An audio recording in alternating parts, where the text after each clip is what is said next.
Guys, heavyweight season is continuing in February. We got Jairzinho Rozenstruik taking on Ciryl Gane this weekend. Nick and I are talking about that great matchup and who we think is going to win right now.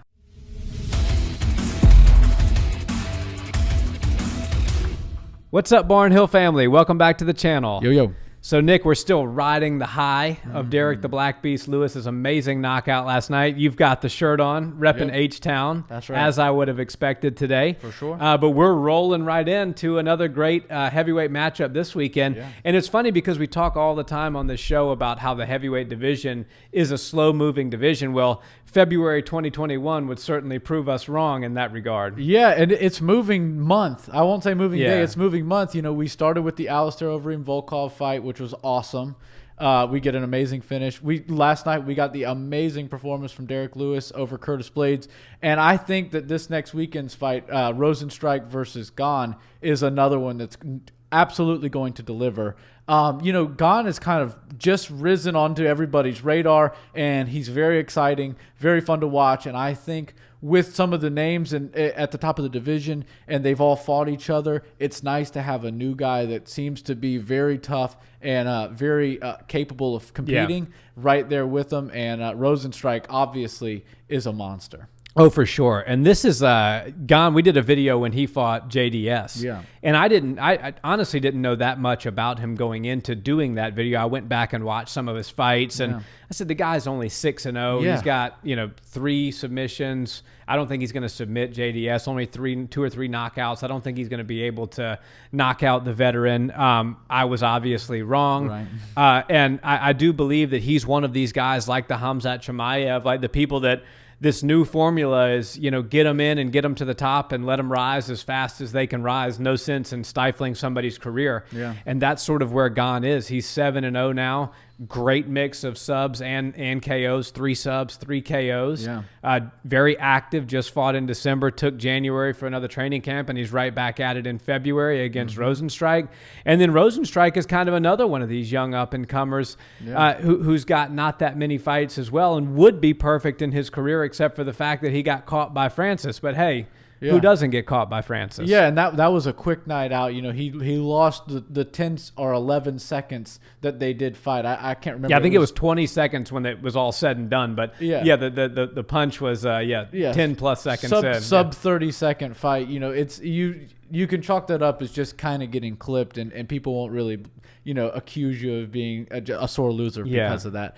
Rozenstruik looked great. I do love the fast tracking that they're doing. I think it's better for the fighters. It's better for the sport to see somebody at 6-0, 7-0, 10-0 kind of get pushed into the top of the heap. We don't need to see guys take 20, 30 fights worth of damage before they get into these big situations. And I think over the next 5-10 years, we're going to see much, much more of the Ciryl Gane, the Khamzat Chimaev, the Rozenstruik style of promotion. Progression. Progression and promotion come in, and I think it's going to benefit a lot of the fighters and a lot of the promotion.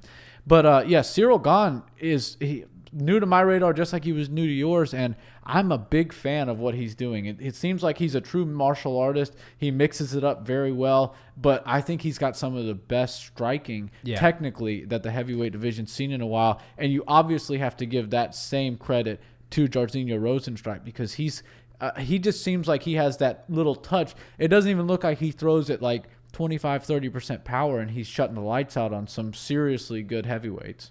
Yeah, Rozenstruik has a pretty extensive kickboxing record as well. I believe he's got 85 fights with like 76 or something victories, and 60-something of those victories came by way of knockout. Don't quote me on that, but those are roughly the correct numbers. That's bananas. Yeah, so he's got quite an extensive striking pedigree and background. And, when you have guys like him, that he's far more experienced as far as that goes than Ciryl Gane. Ciryl Gane's got kind of an equal amount of kickboxing fights as he does MMA fights. And it's crazy when you think about this new generation versus the old generation. Gane has 6 times fewer wins than Alexei Olenek has submission victories. Jeez. 6 times fewer fights than Olenek has submission victories. Yeah, so, Olenek is ridiculous, man. Yeah, we could do a whole nother video on his amazing career, but I just think it's worth noting that this new system seems to be working. It's certainly working for Gane, and it's certainly working for Khamzat Chimaev thus far. This is a fight where I actually was surprised when I looked at the odds. I thought this was going to be a very close fight when it came to odds making, and I thought it might be a pick'em fight where it'd be similar. Yeah. I was wrong. Gane is a major favorite, -300 favorite to +250 for Rozenstruik, so almost 3-1 favorite for Gane.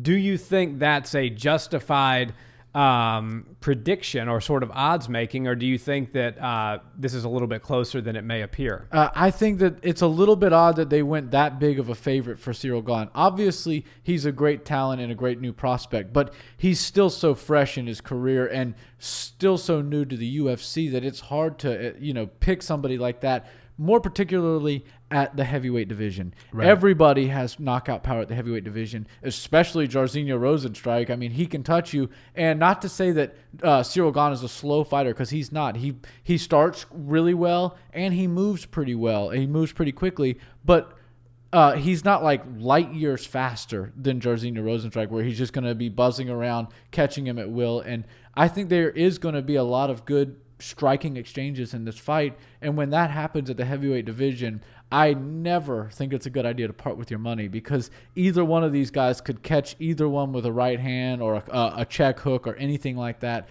and end the night very quickly.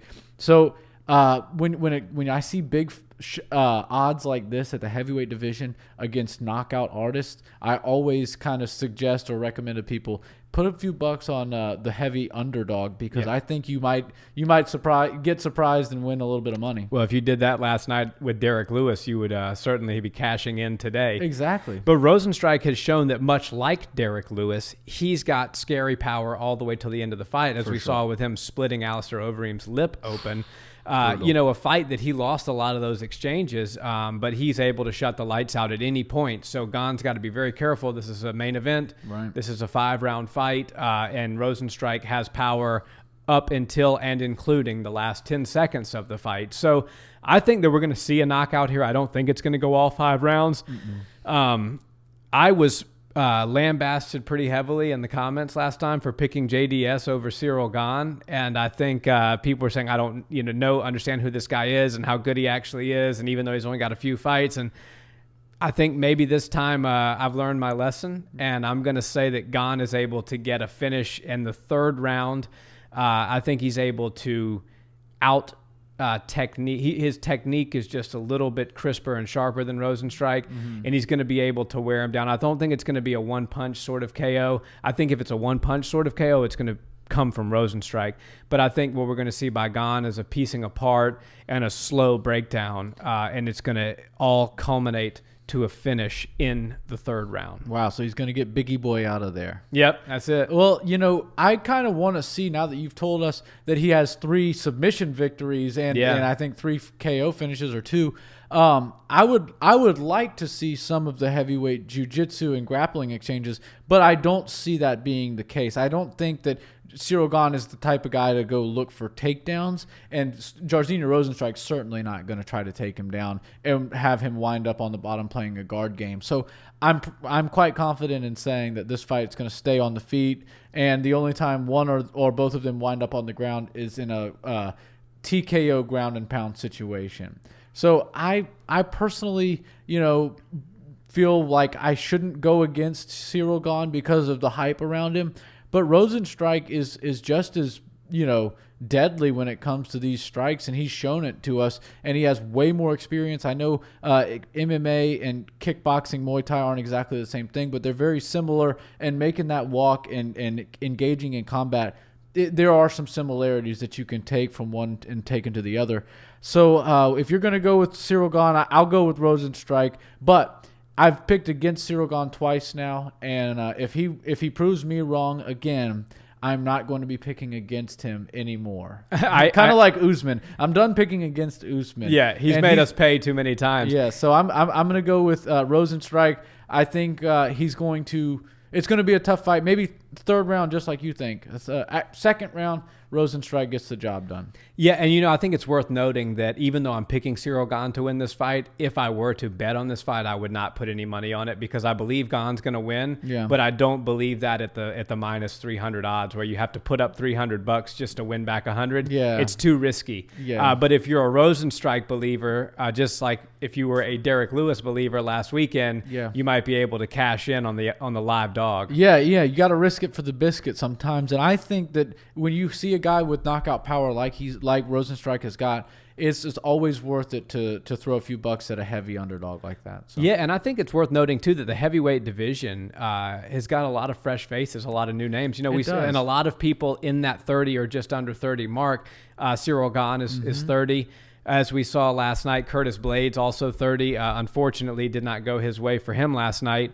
But there, and then you have Volkov, who's 30. You've got some real up and comers that are sort of emerging and presenting themselves as the next generation of the heavyweights. Because if you think about, Daniel Cormier and Stipe, they've kind of run the division for the last 4 years or so. So, Daniel is now retired in his 40s. Stipe's, I believe he's 38 now. I think he just had his 38th birthday. A couple more years. So he's got a couple more years, if that.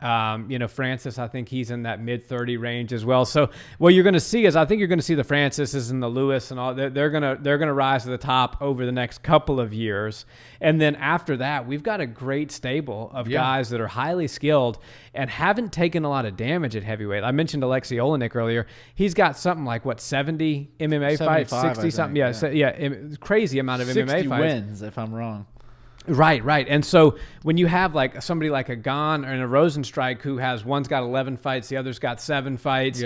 You're starting to see a fresh, hasn't taken a whole lot of damage fighters rise to the top of the division. And for those reasons, I believe that heavyweight's going to be a very exciting division, which I personally love because heavyweight is the high tide that rises all ships. If the heavyweight champ and the heavyweight division is hot, the whole sport's hot. Yeah, and the heavyweight division is red hot right now. We've got, like we said, it's moving month. There's so many great main events that are taking place right now that are finishing in amazing fashion. And the casuals that make up the 80-85% of the viewers of the sport, they love when two big guys get in there and stand and bang and trade. And they've been getting amazing performances, amazing knockouts the past few weeks, which is really going to do great things, not just for the UFC, but for the heavyweight division. There's no longer thinking it's a bunch of dinosaurs that are just in there kind of for paychecks, kind of,